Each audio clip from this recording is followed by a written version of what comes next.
Hi everyone, in this video I'm going to talk to you about events in Alice and hopefully show you how to do some cool stuff. To get a head start, I've placed a couple of objects of interest on the screen already. This is a switch. It's under the Controls folder in the Objects.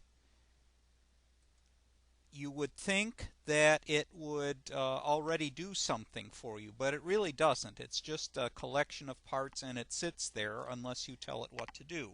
So we're going to train it to do something interesting. What we're going to want to do is to have the buttons move and cause something to happen when we click on them. So the first thing we'll concern ourselves with is moving the buttons. Now the switch has a substructure. Let's click the red button here and let's try to move it.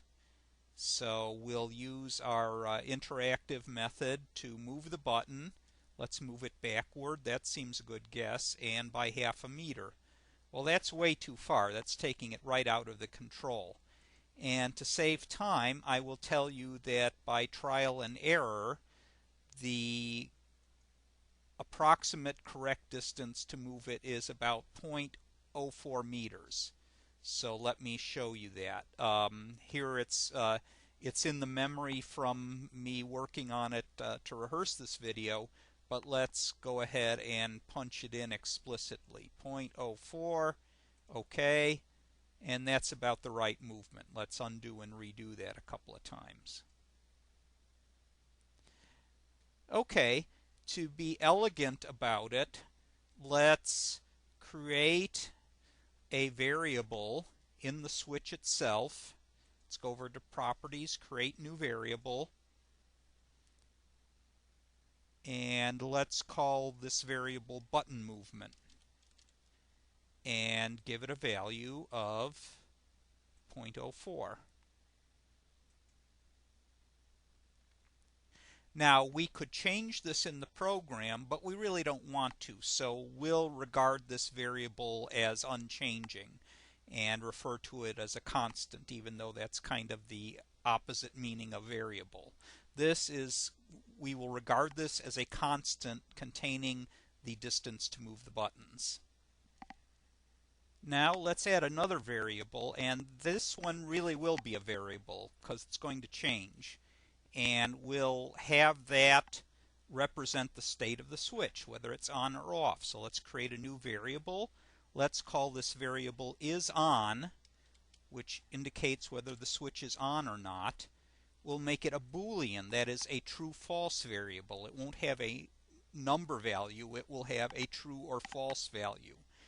We will want the switch to be off at the beginning, so let's set this to false, meaning that the switch is off. And click OK. And now we have the starting state of the switch. The red button, which we'll use to represent off, is depressed, and the variable representing the state of the switch is false, indicating that it's off. The first thing we want to do is create a method to turn the switch on. So let's go to the Methods tab here, create a new method, and notice that we've selected the switch itself and not the buttons. We're creating a new method at that level. So let's call this turn on.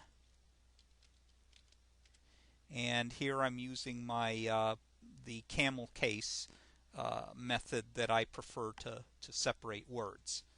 Okay, so we have turn on.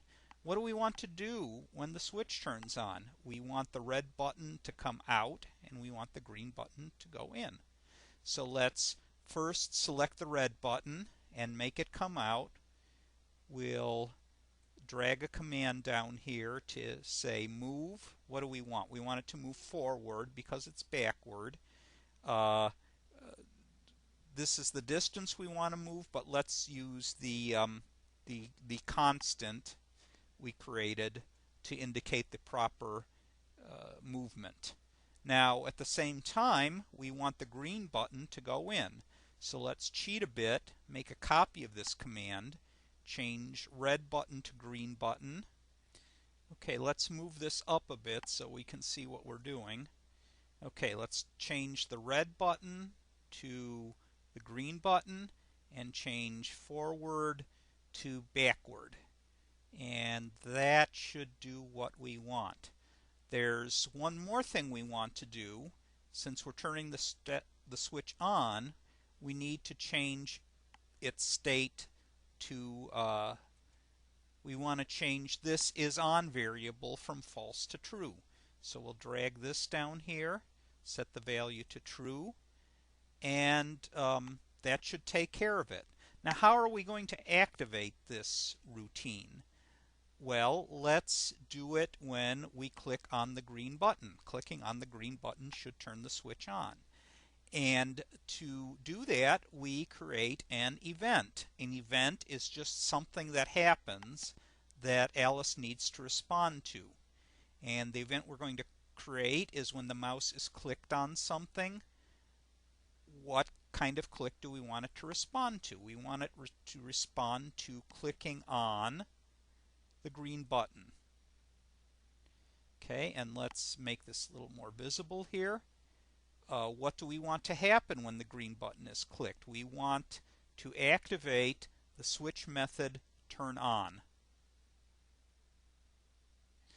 So now let's save this world and let's give it a try. Let's run it. The switch is in its initial state. When we click the green button, the green button goes in and the red one comes out. But we're not quite done yet. Watch what happens if we click the green button again. Okay, that's a little too much. We don't want that to happen. So let's see what we can do to fix this.